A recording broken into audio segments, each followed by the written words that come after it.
ವರ್ಧನೆ ವಿದ್ಯಾರ್ಥಿ ಚಟುವಟಿಕೆ ಪುಸ್ತಕ 2023-24ರಲ್ಲಿ 7ನೇ ತರಗತಿ ಸಮಾಜ ವಿಜ್ಞಾನದಲ್ಲಿ ಶೀರ್ಷಿಕೆ 11ರಲ್ಲಿರ್ತಕ್ಕಂಥ ಪ್ರಶ್ನೆಗಳಿಗೆ ಉತ್ತರಗಳನ್ನು ನೋಡೋಣ. ಸೊ ದಯಮಾಡಿ ವಿಡಿಯೋನ ಲೈಕ್ ಮಾಡಿ, ನಿಮ್ಮ ಫ್ರೆಂಡ್ ಸರ್ಕಲ್ಗೆ ಶೇರ್ ಮಾಡಲಿಕ್ಕೆ ಮರೆಯದಿರಿ. ನಮ್ಮ ಯೂಟ್ಯೂಬ್ ಚಾನಲ್ನಲ್ಲಿ 7ನೇ ತರಗತಿಯವರಿಗಾಗಿ ಕನ್ನಡ ಆಗಿರ್ಬೋದು, SS ಆಗಿರ್ಬೋದು, ಹಿಂದಿ ಮತ್ತು ಇಂಗ್ಲೀಷ್ನಲ್ಲಿ ವಿಡಿಯೋಗಳನ್ನು ಹಾಕ್ತಾ ಇದ್ದೀವಿ. ಅವೆಲ್ಲದರ ಲಿಂಕ್ಗಳನ್ನು ನಾನು ವಿಡಿಯೋದ ಡಿಸ್ಕ್ರಿಪ್ಷನ್ ಬಾಕ್ಸ್ನಲ್ಲಿ ಕೊಟ್ಟಿದ್ದೀನಿ. ಸೊ ದಯಮಾಡಿ ಅವುಗಳನ್ನು ನೋಡಿ ನಿಮ್ಮ ಫ್ರೆಂಡ್ ಸರ್ಕಲ್ಗಳಿಗೆ ಶೇರ್ ಮಾಡೋದನ್ನು ಮಾತ್ರ ಮರಿಬೇಡಿ ಅಂತ ಹೇಳ್ತಾ ಶುರು ಮಾಡೋಣ. 7ನೇ ತರಗತಿಯ 11ನೇ ಶೀರ್ಷಿಕೆ ನಮ್ಮ ದೇಶ ಭಾರತ. ಚಟುವಟಿಕೆಗಳು. ಈ ಕೆಳಗಿನ ನಕ್ಷೆಯಲ್ಲಿ ದಿಕ್ಕುಗಳಿಗೆ ಅನುಸಾರವಾಗಿ ಭಾರತದ ರಾಜ್ಯಗಳನ್ನು ಬೇರೆ ಬೇರೆ ಬಣ್ಣಗಳಲ್ಲಿ ಗುರುತಿಸಿ. ಸೊ ಮೊದಲಿಗೆ ಈ ಕಡೆ ದಿಕ್ಕುಗಳನ್ನು ತೋರಿಸ್ರಿ. ಪೂರ್ವ, ಪಶ್ಚಿಮ, ದಕ್ಷಿಣ, ಉತ್ತರ, ಈಶಾನ್ಯ, ವಾಯವ್ಯ, ನೈಋತ್ಯ, ಆಗ್ನೇಯ. ಸೊ ಆಲ್ರೆಡಿ ನಿಮ್ಮ ಪುಸ್ತಕದಲ್ಲಿನೂ ಕೂಡ ಏನು ಮಾಡಿದ್ದಾರೆ, ಈ ಥರದ ಒಂದು ನಕ್ಷೆ ಇದೆ. ಓಕೆನಾ? ಈ ನಕ್ಷೆ ಪ್ರಕಾರ ನೀವೇನು ಮಾಡಬೇಕು, ಪ್ರತಿಯೊಂದು ರಾಜ್ಯಕ್ಕೆ ಬೇರೆ ಬೇರೆ ಬಣ್ಣವನ್ನು ತುಂಬಿ ಆ ರಾಜ್ಯದ ಹೆಸರುಗಳನ್ನು ಬರೆದ್ರೆ ಈ ಚಟುವಟಿಕೆ ಉತ್ತರ ಕಂಪ್ಲೀಟ್ ಆಗ್ತದೆ. 2ನೇ ಪ್ರಶ್ನೆಗೆ ಹೋಗೋಣ. ನಕ್ಷೆಯಲ್ಲಿ ಭಾರತದ ಅಕ್ಷಾಂಶ ಮತ್ತು ರೇಖಾಂಶಗಳನ್ನು ಗುರುತಿಸಿ ಅಂತ ಕೊಟ್ಟಿದ್ದಾರೆ. ಸೊ ಭಾರತದ ನಕ್ಷೆಯನ್ನು ಕೊಟ್ಟಿದ್ದಾರೆ, ಅಕ್ಷಾಂಶ ರೇಖಾಂಶವನ್ನು ಗುರುತಿಸಬೇಕು. ನಿಮ್ಮ ಪಠ್ಯ ಪುಸ್ತಕದಲ್ಲಿ ಸಹಿತ ಇದು ಪ್ರಾಕೃತಿಕ ವಿಭಾಗಗಳಂತಕ್ಕಂಥ ಒಂದು ನಕ್ಷೆ ಇದೆ. ಇದರಲ್ಲಿ ಮೇಲೆಲ್ಲ ಏನು ಮಾಡಿದಾರಪ್ಪ ಅಂದ್ರೆ ಅಕ್ಷಾಂಶಗಳು ಮತ್ತು ರೇಖಾಂಶಗಳನ್ನು ಗುರುತಿಸಿದ್ದಾರೆ. ಓಕೆನಾ? 68 ಡಿಗ್ರಿ ಪೂರ್ವ ಇದೆ, 72 ಡಿಗ್ರಿ ಇದೆ. ಓಕೆನಾ? ಇವೆಲ್ಲ ರೇಖೆಗಳಿದ್ದಾವೆ, ಈ ಕಡೆ ಎಲ್ಲ ಅಕ್ಷಾಂಶಗಳಿದ್ದಾವೆ. ಇದೇ ಥರ ಹೇಗೆ ಅಕ್ಷಾಂಶ ಮತ್ತು ರೇಖಾಂಶನ ಗುರುತಿಸಿದಾರಲ್ಲ, ಆ ಸಂಖ್ಯೆಗಳನ್ನು ಡಿಗ್ರಿಗಳಲ್ಲಿ ಹಾಕಿ ಗುರುತಿಸಿದರೆ ಈ ಪ್ರಶ್ನೆ ಉತ್ತರನೂ ಕೂಡ ಕಂಪ್ಲೀಟ್ ಆಗ್ತದೆ. ಇನ್ನು 3ನೇ ಪ್ರಶ್ನೆಗೆ ಹೋಗೋಣ. ಅಕ್ಷಾಂಶ ಮತ್ತು ರೇಖಾಂಶಗಳು ನಮಗೆ ಏಕೆ ಬೇಕು ಎಂಬುದನ್ನು ಕುರಿತು ಶಿಕ್ಷಕರ ಬಳಿ ಚರ್ಚಿಸಿ ಮಾಹಿತಿ ಸಂಗ್ರಹಿಸಿ ಬರೆಯಿರಿ. ಅಂದರೆ ಅಕ್ಷಾಂಶ ಮತ್ತು ರೇಖಾಂಶಗಳ ಉಪಯೋಗಗಳನ್ನು ಬರಿಬೇಕು. ನೋಡಿ, ರೇಖಾಂಶ ಮತ್ತು ಅಕ್ಷಾಂಶ ಎರಡೂ ಒಂದೇ ಮಾನದಂಡವನ್ನು ಬಳಸಿಕೊಂಡು ಸ್ಥಳ ಮತ್ತು ಸಮಯ ಎರಡನ್ನ ಅಳೆಯಲು ನಮಗೆ ಸಹಾಯ ಮಾಡ್ತವೆ. ಅಂದರೆ ಈ ರೇಖಾಂಶ ಮತ್ತು ಅಕ್ಷಾಂಶದ ರೇಖೆಗಳು ಭೂಮಿಯ ಸಮಭಾಜಕದ ದೂರವನ್ನು ಅಳೆಯಲು ನಮಗೆ ಸಹಾಯ ಮಾಡ್ತದೆ. ಸಮಭಾಜಕದಿಂದ ಯಾವುದೇ ಸ್ಥಳದ ದೂರವನ್ನು ಕಂಡುಹಿಡಿಯಲು ನಮಗೆ ಅಕ್ಷಾಂಶಗಳು ಬೇಕು. ಅದು ಅದರ ಅಕ್ಷಾಂಶದ ಮಟ್ಟವನ್ನೇ ಆಧರಿಸಿದೆ ಅನ್ನೋದನ್ನು 3ರ ಉತ್ತರ ಬರೀರಿ. 4ನೇ ಪ್ರಶ್ನೆಗೆ ಹೋಗೋಣ. ಪಠ್ಯಪುಸ್ತಕದ ಸಹಾಯದಿಂದ ಭಾರತದ ನಕ್ಷೆಯಲ್ಲಿ ಈ ಪ್ರಾಕೃತಿಕ ವಿಭಾಗಗಳನ್ನು ಗುರುತಿಸಿ ಅವುಗಳ ಲಕ್ಷಣಗಳನ್ನು ಬರೀರಿ. ಈ ಥರ ಒಂದು ಮ್ಯಾಪ್ ಕೊಟ್ಟಿದ್ದಾರಲ್ಲ, ಆ ಮ್ಯಾಪ್ದಲ್ಲಿ ನೀವೇನು ಮಾಡಬೇಕು, ಈ ಥರ ಪ್ರಾಕೃತಿಕ ಲಕ್ಷಣಗಳಂತ ಉತ್ತರದ ಪರ್ವತ, ಉತ್ತರದ ಮೈದಾನ, ಪರ್ಯಾಯ ಪ್ರಸ್ಥಭೂಮಿ, ಪೂರ್ವ ಮತ್ತು ಪಶ್ಚಿಮ ಘಟ್ಟ, ಕರಾವಳಿ ಮೈದಾನ. ಸೊ ಇವುಗಳನ್ನು ನೀವೇನು ಮಾಡಬೇಕು, ಈ ಥರ ಸಪ್ರೇಟ್ ಆಗಿರ್ತಕ್ಕಂಥ ಬಣ್ಣದಿಂದ ಗುರುತಿಸಬೇಕು. ಇನ್ನು ಮುಂದೆ ಏನು ಮಾಡಿದ್ದಾರೆ, ಲಕ್ಷಣಗಳನ್ನು ಕೇಳಿದಾರಲ್ಲ.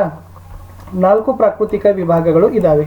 ಈ 4 ಪ್ರಾಕೃತಿಕ ವಿಭಾಗಗಳನ್ನು ನೀವೇನು ಮಾಡಬೇಕು, ಬರಿಬೇಕು. ಮೊದಲನೇದು ಉತ್ತರದ ಪರ್ವತ ಬರೀರಿ, 2ನೇದು ಉತ್ತರದ ಮೈದಾನ, 3 ಪರ್ಯಾಯ ಪ್ರಸ್ಥಭೂಮಿ, 4 ಕರಾವಳಿ ಮೈದಾನ. ಇನ್ನು ಪ್ರತಿಯೊಂದರ ಮುಂದೆ ಅಲ್ಲಿ ನಾನು ಹೇಳ್ತಕ್ಕಂಥ ವಿವರಣೆಯನ್ನು ಲಕ್ಷಣಗಳಲ್ಲಿ ಬರಿತಾ ಹೋಗಿ. ಇಲ್ಲಿ ಉತ್ತರದ ಪರ್ವತಗಳಲ್ಲಿ ಏನು ಬರಿತೀರಪ್ಪ ಅಂತಂದರೆ, ಇದು ಬಹಳಷ್ಟು ಮಟ್ಟಿಗೆ ಹಿಮಾಲಯ ಪರ್ವತದ ಸರಣಿಗಳನ್ನು ಒಳಗೊಂಡಿದೆ. ಇದು ನೈಸರ್ಗಿಕ ಗಡಿಯಂತಿದೆ. ಪ್ರಪಂಚದಲ್ಲಿಯೇ ಹಿಮದಿಂದ ಕೂಡಿದ ಎತ್ತರವಾದ ಪರ್ವತಗಳನ್ನು ಹೊಂದಿದೆ. ಮೌಂಟ್ ಎವರೆಸ್ಟ್ ಶಿಖರ 8848 ಮೀಟರ್, ಪ್ರಪಂಚದಲ್ಲೇ ಎತ್ತರವಾದ ಪರ್ವತ ಇಲ್ಲಿ ಇದೆ. ಇನ್ನು ಉತ್ತರದ ಮೈದಾನಗಳಲ್ಲಿ ಏನು ಬರೀತೀರಂದರೆ, ಇವು ಹಿಮಾಲಯ ಪರ್ವತ ಮತ್ತು ಪರ್ಯಾಯ ಪ್ರಸ್ಥಭೂಮಿಗಳ ನಡುವೆ ವಿಸ್ತರಿಸಿದೆ. ಅನೇಕ ನದಿಗಳು ಹಾಗೂ ಉಪನದಿಗಳು ಇಲ್ಲಿಯೇ ಹರಿದು ಮಾಡಿದ ಮೆಕ್ಕಲಿನಿಂದ ನಿರ್ಮಾಣವಾಗಿದೆ. ಇದರಿಂದಾಗಿ ಇದು ಫಲವತ್ತಾದ, ವಿಸ್ತಾರವಾದ ಹಾಗೂ ಸಮತಟ್ಟಾದ ಮೈದಾನಗಳಿವೆ ಅನ್ನೋದನ್ನು ನೀವೇನು ಮಾಡಬೇಕಾಗಿತ್ತಪ್ಪ ಅಂತಂದರೆ ಬರಿಬೇಕಿತ್ತು. ಇನ್ನು ಸೆಕೆಂಡ್ ಆಯಿತು. ಥರ್ಡದಲ್ಲಿ ಪರ್ಯಾಯ ಪ್ರಸ್ಥಭೂಮಿಯಲ್ಲಿ ಏನು ಬರೀತಾರಂದರೆ, ಇದು ಭಾರತದ ಪ್ರಾಕೃತಿಕ ವಿಭಾಗಗಳಲ್ಲಿ ಹೆಚ್ಚು ವಿಸ್ತಾರವಾದ ಪ್ರದೇಶ. ಬಹುಪಾಲು ಪುರಾತನ ಕಠಿಣವಾದ ಶಿಲೆಗಳಿಂದ ಕೂಡಿದೆ. ನರ್ಮದಾ, ಸೋನೆ, ಸೀಳು ಕಣಿವೆ ಈ ವಿಭಾಗವನ್ನು ಉತ್ತರದ ಭಾಗವನ್ನು ಮಾಳ್ವ ಪ್ರಸ್ಥಭೂಮಿ, ದಕ್ಷಿಣದ ಭಾಗವನ್ನು ದಕ್ಕನ್ ಪ್ರಸ್ಥಭೂಮಿ ಅಂತ 2 ವಿಭಾಗಗಳನ್ನಾಗಿ ವಿಂಗಡಿಸಿದ್ದಾರೆ. 4ರಲ್ಲಿ ಕರಾವಳಿ ಮೈದಾನ ಇದೆಯಲ್ಲ, ಅಲ್ಲಿ ಪರ್ಯಾಯ ಪ್ರಸ್ಥಭೂಮಿಯ 2 ಬದಿಗಳು ಕರಾವಳಿ ಮೈದಾನಗಳನ್ನು ಹೊಂದಿದೆ. ಅದನ್ನು ಪಶ್ಚಿಮ ತೀರ ಮೈದಾನ ಮತ್ತು ಪೂರ್ವ ತೀರ ಮೈದಾನ ಅಂತ ವಿಂಗಡಿಸಿದ್ದಾರೆ. ಪಶ್ಚಿಮ ಕರಾವಳಿ ಅರಬ್ಬಿ ಸಮುದ್ರ ಮತ್ತು ಪಶ್ಚಿಮ ಘಟ್ಟಗಳ ನಡುವೆನೇ ಇದೆ. ಇದು ಉತ್ತರದ ಕಲ್ನಿಂದ ದಕ್ಷಿಣದ ಕನ್ಯಾಕುಮಾರಿ ಭೂಸಿರದವರೆಗೆ ವಿಸ್ತರಿಸಿದೆ ಅನ್ನೋದನ್ನು ಈ ಲಕ್ಷಣಗಳಲ್ಲಿ ಬರಿತಾ ಹೋಗಿ. 5ನೇ ಪ್ರಶ್ನೆ. ಪಠ್ಯಪುಸ್ತಕದ ಸಹಾಯದಿಂದ ಕರ್ನಾಟಕದ ನಕ್ಷೆಯಲ್ಲಿ ಪ್ರಾಕೃತಿಕ ವಿಭಾಗಗಳನ್ನು ಗುರುತಿಸಿ ಅವುಗಳ ಲಕ್ಷಣಗಳನ್ನು ಬರೀರಿ. ಸೊ 3 ವಿಭಾಗಗಳಿದ್ದಾವೆ, ಅದರ 3 ಲಕ್ಷಣಗಳಿರಬೇಕು. ಫಸ್ಟ್ ಕರ್ನಾಟಕದ ಮ್ಯಾಪ್ ಇದೆಯಲ್ಲ, ಆ ಕರ್ನಾಟಕದ ಮ್ಯಾಪಲ್ಲಿ ಈ ಥರ ಪ್ರಾಕೃತಿಕ ವಿಭಾಗಗಳನ್ನ ಗುರುತಿಸ್ಕೊಡ್ರಿ. ಉತ್ತರದ ಮೈದಾನ, ದಕ್ಷಿಣದ ಮೈದಾನ, ಮಲೆನಾಡು, ಈ ಥರ ಎಲ್ಲ ನೀವೇನು ಮಾಡಬೇಕು, ಗುರುತಿಸ್ಬೇಕು. ಆಮೇಲೆ ಈ ಎಕ್ಸ್ಪ್ಲನೇಷನನ್ನು ಬರಿಬೇಕು. ಕರಾವಳಿ ಪ್ರದೇಶ ಅಂತ ಫಸ್ಟಲ್ಲಿ ಬರಿತೀರಿ, ಓಕೆನಾ. ಇಲ್ಲಿ ಕರಾವಳಿ ಪ್ರದೇಶ ಬರಿತೀರಿ, ಓಕೆ. ಎರಡನೇದು ಮಲೆನಾಡು ಬರಿತೀರಿ, ಮೂರನೇದು ಮೈದಾನ ಪ್ರದೇಶ ಬರಿತೀರಿ. ಇಲ್ಲಿ ಕರಾವಳಿ ಪ್ರದೇಶದಲ್ಲಿ ಏನು ಬರಿಬೇಕಂದ್ರೆ, ಇದು ಕರ್ನಾಟಕದ ಪಶ್ಚಿಮ ಭಾಗದಲ್ಲಿ ಇದೆ, ಮಲೆನಾಡು ಮತ್ತು ಅರಬ್ಬಿ ಸಮುದ್ರಗಳ ನಡುವೆ ಕಂಡು ಬರ್ತದೆ. ಉತ್ತರದಲ್ಲಿ ಗೋವಾ ತೀರದಿಂದ ದಕ್ಷಿಣದಲ್ಲಿ ಕೇರಳದ ತೀರದವರೆಗೆ ವ್ಯಾಪಿಸಿದೆ.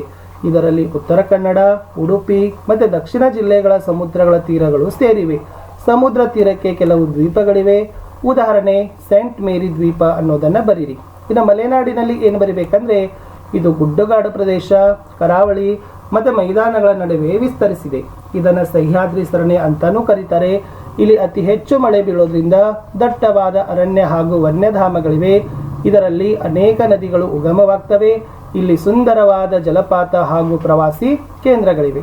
ಇನ್ನು ಮೈದಾನ ಪ್ರದೇಶದಲ್ಲಿ ಬರಬೇಕು. ಇದು ಮಲೆನಾಡಿನಿಂದ ಪೂರ್ವ ಭಾಗದಲ್ಲಿದ್ದು ಏರು ದಿನ್ನೆಗಳಿಂದ ಕೂಡಿದೆ. ಮೇಲೆ ಲಕ್ಷಣಗಳನ್ನು ಹೊಂದಿದ್ದು ಮೈದಾನ ಪ್ರದೇಶವನ್ನು ಉತ್ತರದ ಮೈದಾನ ಮತ್ತು ದಕ್ಷಿಣದ ಮೈದಾನ ಅಂತ ಏನು ಮಾಡ್ತಾರಪ್ಪ ಅಂದರೆ ಗುರುತಿಸ್ತಾರೆ ಅನ್ನೋದನ್ನು ನೀವೇನು ಮಾಡಬೇಕಾಗಿತ್ತು, ಬರಿಬೇಕಿತ್ತು. ಓಕೆನಾ. ಇಷ್ಟು ಈ ಥರದ್ದಿತ್ತು. ಇನ್ನು 6ನೇ ಪ್ರಶ್ನೆಗೆ ಹೋಗೋಣ. ಏನಿದೆ ನೋಡಿ, ಭಾರತದಲ್ಲಿ ಒಂದೇ ರೀತಿಯ ಭೌಗೋಳಿಕ ಪ್ರದೇಶ ಕಾಣಲು ಸಾಧ್ಯವಿಲ್ಲ ಅಲ್ವೇ? ಹಾಗಾದರೆ ಕೆಳಗಿನ 2 ಸನ್ನಿವೇಶಗಳ ಭೌಗೋಳಿಕ ವೈವಿಧ್ಯತೆಗಳ ನಡುವಿನ ಲಕ್ಷಣ ಪಟ್ಟಿ ಮಾಡಿ. ಫಸ್ಟ್ ದಕ್ಷಿಣದ ಕರಾವಳಿ ಕೇಳಿದ್ದಾರೆ ನೋಡಿ. ದಕ್ಷಿಣದ ಕರಾವಳಿ ಕೇಳಿದಾಗ ನೀವೇನು ಬರಬೇಕಪ್ಪ ಅಂದ್ರೆ ಈ ಪಾಯಿಂಟ್ಸ್ಗಳನ್ನು ಬರಿಬೇಕು. ಅಂದರೆ ಭಾರತದ ಮುಖ್ಯ ಭೂಭಾಗವಾದ ದಕ್ಷಿಣದ ತುದಿ ಕನ್ಯಾಕುಮಾರಿಯಲ್ಲಿದೆ. ಅಂದರೆ ಅಲ್ಲಿ ಹಿಂದೂ ಮಹಾಸಾಗರ, ಬಂಗಾಳ ಕೊಲ್ಲಿ ಮತ್ತು ಅರೇಬಿಯನ್ ಸಮುದ್ರ ಸಂಧಿಸ್ತದೆ. ಪಶ್ಚಿಮ ಘಟ್ಟಗಳು ತಪತಿ ನದಿಯ ದಕ್ಷಿಣದಿಂದ ಕನ್ಯಾಕುಮಾರಿಯವರೆಗೆ ಪಶ್ಚಿಮ ಕರಾವಳಿಯ ಉದ್ದಕ್ಕೂ ದಕ್ಷಿಣಕ್ಕೆ ಸಾಗ್ತವೆ. ಮತ್ತೆ ಇದನ್ನೇ ಕೊಂಕಣ ಪ್ರದೇಶ ಅಂತ ಕರೆಯಲ್ಪಡ್ತಕ್ಕಂಥ ಅರಬ್ಬಿ ಸಮುದ್ರದೊಂದಿಗೆ ಕಿರಿದಾದ ಭೂಪ್ರದೇಶ ರೂಪಿಸ್ತವೆ. ಇನ್ನು ಉತ್ತರದ ಹಿಮಾಲಯ ಪರ್ವತ ಶ್ರೇಣಿಯಲ್ಲಿ ಇದನ್ನು ಬರೀರಿ. ಏನು ಬರಿಬೇಕಂದ್ರೆ, ಈ ಶ್ರೇಣಿ ಎಲ್ಲಕ್ಕಿಂತ ಉತ್ತರದಲ್ಲಿದ್ದು ನೇಪಾಳದ ಉತ್ತರ ಭಾಗ ಮತ್ತು ಟಿಬೆಟ್ನ ದಕ್ಷಿಣ ಭಾಗಗಳ ಮೂಲಕ ಸಾಗ್ತದೆ. 6000 ಮೀಟರ್ಗಿಂತ ಹೆಚ್ಚಿನ ಸರಾಸರಿ ಎತ್ತರವನ್ನು ಹೊಂದಿದ್ದು ಈ ಶ್ರೇಣಿಯಲ್ಲಿ ಅತಿ ಎತ್ತರದ 3 ಶಿಖರಗಳನ್ನು ಒಳಗೊಂಡಿದೆ. ಅದು ಎವರೆಸ್ಟ್, K2 ಮತ್ತು ಕಾಂಚನಜುಂಗ ಅಂತ ಬರೀರಿ.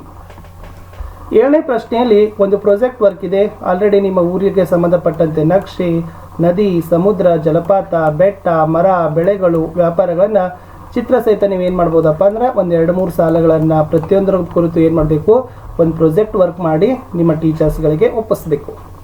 ಇನ್ನು ನನಗಿದು ತಿಳಿದಿದೆ ಅಂತ ಇದೆ ನೋಡಿ. ಭಾರತ ಮತ್ತು ಕರ್ನಾಟಕದ ವಿಸ್ತೀರ್ಣ ಕೇಳಿದ್ದಾರೆ. ಶಾಲೆ ವಿಸ್ತೀರ್ಣ ಬರೀರಿ. ಇಲ್ಲಿ ನಾನು 15,000 ಚದರ ಮೀಟರ್ ಬರೆದಿದ್ದೀನಿ. ಕರ್ನಾಟಕದ ವಿಸ್ತೀರ್ಣ 1,91,791 ಚದರ ಕಿಲೋಮೀಟರ್. ಭಾರತದ ವಿಸ್ತೀರ್ಣ 32,87,263 ಚದರ ಕಿಲೋಮೀಟರ್ ಆಗದ. ಮುಂದೆ ಎತ್ತರದ ಶಿಖರಗಳ ಬಗ್ಗೆ ನೋಡಿದಾಗ ನಿಮ್ಮ ಸಮೀಪದ ಎತ್ತರದ ಪ್ರದೇಶ ಚಾಮುಂಡಿ ಬೆಟ್ಟ, ಕರ್ನಾಟಕದ ಎತ್ತರದ ಶಿಖರ ಮುಳ್ಳಯ್ಯನಗಿರಿ, ಭಾರತದ ಎತ್ತರದ ಶಿಖರ K2 ಗಾಡ್ವಿನ್ ಅಸ್ಟಿ. ಇನ್ನು ಕರಾವಳಿ ಮೈದಾನಗಳ ಬಗ್ಗೆ ಪ್ರಶ್ನೆ ಇದೆ. ನೀನು ನೋಡಿರುವ ಸಮುದ್ರ ತೀರದ ಹೆಸರು ಅರೇಬಿನ್. ಭಾರತ ಸುತ್ತುವರೆದಿರುವ ಕರಾವಳಿ ಪ್ರದೇಶಗಳ ಹೆಸರು ಅಂದರೆ ಅದು ಗುಜರಾತ್, ಮಹಾರಾಷ್ಟ್ರ, ಗೋವಾ, ಕರ್ನಾಟಕ, ಕೇರಳ, ತಮಿಳುನಾಡು, ಆಂಧ್ರ ಪ್ರದೇಶ, ಒಡಿಶಾ ಮತ್ತು ಪಶ್ಚಿಮ ಬಂಗಾಳ. ಮುಂದೆ ಭಾರತ ಮತ್ತು ಕರ್ನಾಟಕದ ನದಿಗಳನ್ನು ಕೇಳಿದ್ದಾರೆ. ಸುತ್ತಲಿನ ಕೆರೆ ನದಿ ಅಂತ ಕೇಳಿದ್ದಾರೆ. ಕೃಷ್ಣಾ ನದಿ ಬರೆದಿದ್ದೀನಿ. ಭಾರತದ ಪ್ರಮುಖ ನದಿಗಳು ಸಿಂಧು, ಗಂಗಾ, ಯಮುನಾ, ನರ್ಮದಾ. ಕರ್ನಾಟಕದ ಪ್ರಮುಖ ನದಿಗಳು ಕಾವೇರಿ, ತುಂಗಭದ್ರಾ, ಮಲಪ್ರಭಾ, ಕೃಷ್ಣ ಅಂತ ನಾನೇನು ಮಾಡಿದ್ದೀನಿ, ಬರೆದಿದ್ದೀನಿ. ಇನ್ನೂ ಹೆಚ್ಚಿನ ನದಿಗಳನ್ನು ನೀವು ಬರಿಬೋದು. ಇಷ್ಟೇ ಇತ್ತು ಈ 7ನೇ ತರಗತಿಯ 11ನೇ ಶೀರ್ಷಿಕೆಯ ಪ್ರಶ್ನೆಗಳಿಗೆ ಉತ್ತರ. ದಯಮಾಡಿ ವಿಡಿಯೋನ ಲೈಕ್ ಮಾಡಿ, ನಿಮ್ಮ ಫ್ರೆಂಡ್ಸ್ ಸರ್ಕಲ್ಗೆ ಶೇರ್ ಮಾಡೋದನ್ನು ಮಾತ್ರ ಮರಿಬೇಡಿ. ನಾನು ಮತ್ತೆ ಸಿಗ್ತೀನಿ.